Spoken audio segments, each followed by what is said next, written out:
আসসালামু আলাইকুম। বিডি সংবাদ ৭১ সংবাদে আমন্ত্রণ জানাচ্ছি। আমি সুমি হাসান। শুরুতেই জানিয়ে দিচ্ছি মাওয়া গ্রুপ সংবাদ শিরোনাম। এবারে Asian specialised hospital and diagnostic centre প্রবাসের সংবাদ। জেদ্দা থেকে সহকর্মী রফিক চৌধুরীর তথ্য ভিডিও চিত্রে দেখুন একটি বিশেষ রিপোর্ট। মানবতার কল্যাণে নিয়োজিত জেদ্দার লক্ষ্মীপুর প্রবাসী কল্যাণ সমিতির উদ্যোগে ইফতার ও দোয়া মাহফিল অনুষ্ঠিত হয়। গতকাল জেদ্দার একটি হোটেলে অতীতের ধারাবাহিকতায় বিশিষ্টজনদের নিয়ে এক ইফতার ও দোয়া মাহফিলের আয়োজন করে জেদ্দার লক্ষ্মীপুর প্রবাসী কল্যাণ সমিতি জেদ্দা। জেদ্দা থেকে আমাদের সহকর্মী রফিক চৌধুরী জানান, ইফতারের আগে পবিত্র কোরআন থেকে তেলাওয়াত এবং সিয়াম সাধনার উপর রোজার গুরুত্ব ফজিলত সহ রোজা কায়েম করার বিষয়ে কোরআন ও হাদিসের আলোকে বয়ান রাখেন হাফেজ নজরুল ইসলাম রাকিব। অতঃপর প্রবাসী সমাজ এবং বাংলাদেশের সুখ শান্তি ও সমৃদ্ধি কামনা করে মোনাজাত করা হয়। ইফতারের পর সংক্ষিপ্ত আলোচনা সভায় সভাপতিত্ব করেন সমিতির সভাপতি রওশন জামিল শিপু, যুগ্ম সম্পাদক বাহারউদ্দিন বকুল ও ওয়াসিম কবিরের যৌথ পরিচালনায়।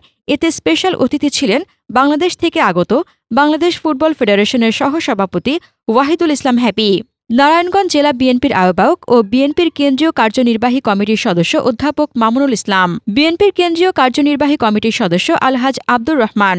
সভায় বক্তব্য রাখেন ওমর ফারুক চৌধুরী, শেখ জাকির হোসেন, আনোয়ার হোসেন, আব্দুল মালেক, বেল্লাল হোসেন, দিদার উদ্দিন রাজু, দেলোয়ার হোসেন, সাইফুল ইসলাম কিরণ, মুজাম্মেল হোসেন, শাকিল আহমেদ, মিজান রাজা, ইসমাইল হোসেন প্রমুখ।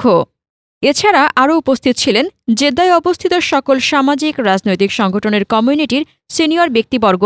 ইফতার মাহফিলে অংশগ্রহণ করে অতিথিরা লক্ষ্মীপুর সমিতি জেদ্দার মানবিক কার্যক্রমের ভূয়সী প্রশংসা করেন।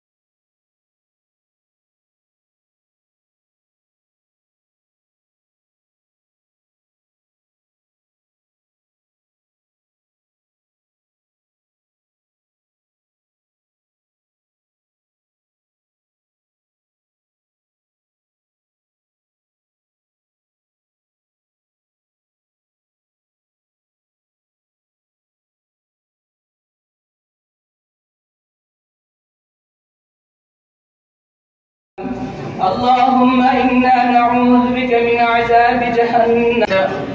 ربنا ظلمنا أنفسنا وإن لم تغفر لنا وترحمنا لنكونن من الخاسرين.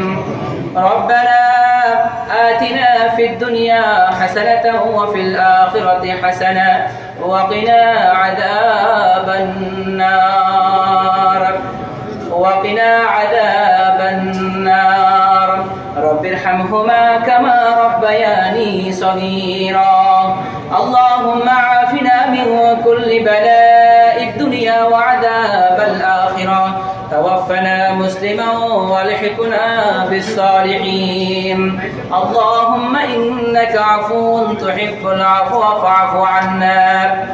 ربنا آمنا بما أنزلت واتبعنا الرسول.